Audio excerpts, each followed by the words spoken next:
ফুল দেখ লাল কালারের। কিসের ফটো?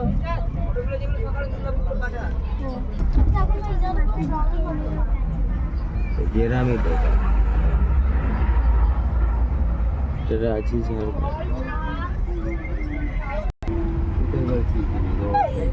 মুখ আমি না ওই সিঁড়িতে ওঠা বাদ দিয়ে সেই স্লিপ আর সিঁড়ি দিয়ে উঠে আর লাভে তো। আর ওইদিকে উঠতে গিয়ে মনে মাথা উঁচু করেছে তো ভেবেছি আমি দাঁড়ালে হয়তো আমার মাথায় পাবে না, মাথা উঁচু করেছে বলে এইখানে এসে গেছে ছাপান করে উঠে গেছে। দেখো দেখো এইবার দেখো কত সুন্দর লাগছে।